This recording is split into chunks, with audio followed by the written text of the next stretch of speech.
Salam Bapak Ibu Saudara sekalian, selamat pagi.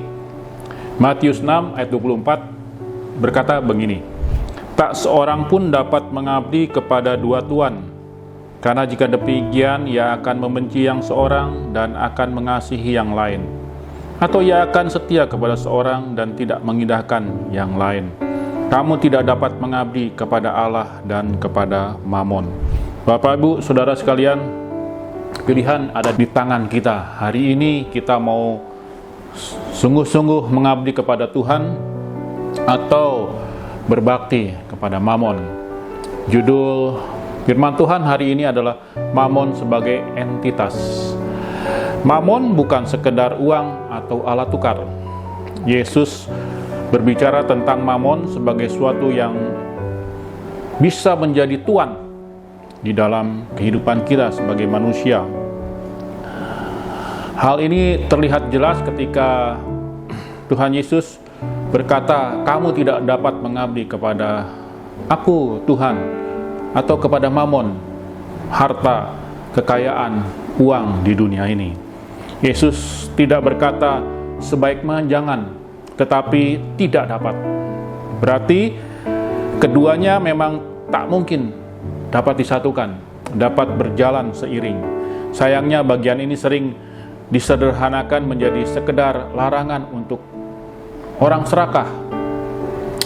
Padahal Yesus sedang menunjukkan bahwa kekayaan bisa mengambil potensi Allah di dalam hati manusia. Yesus menegaskan bahaya hati yang terbagi.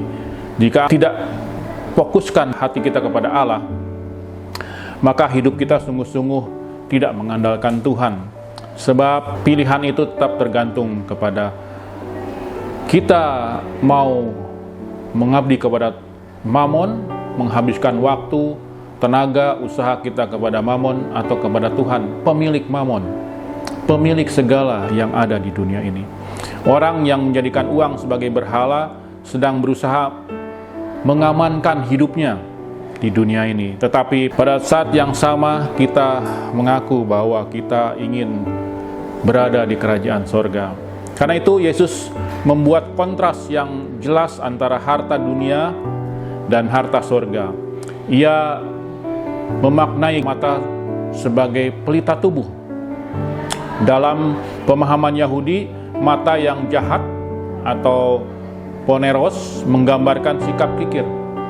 Tetapi yang baik, hopeless, menunjukkan hati yang murah dan fokus, yang tidak terbagi. Fokus pada dasarnya hanya tertuju kepada Allah kita, pencipta langit, bumi, laut, dan segala isinya, dan yang berdaulat atas hidup kita. Rasa aman sejati bukan saldo bank kita, bukan saldo uang elektronik kita, melainkan pemeliharaan Tuhan atas hidup kita.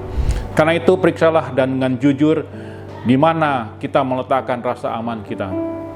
Jika kondisi ekonomi atau kehilangan harta membuat identitas kita goyah, berarti kita mungkin menjadikan Mamon itu adalah segalanya dalam hidup kita, dan kita melupakan Kristus adalah sumber segala-galanya. Tuhan Yesus memberkati. Puji Tuhan.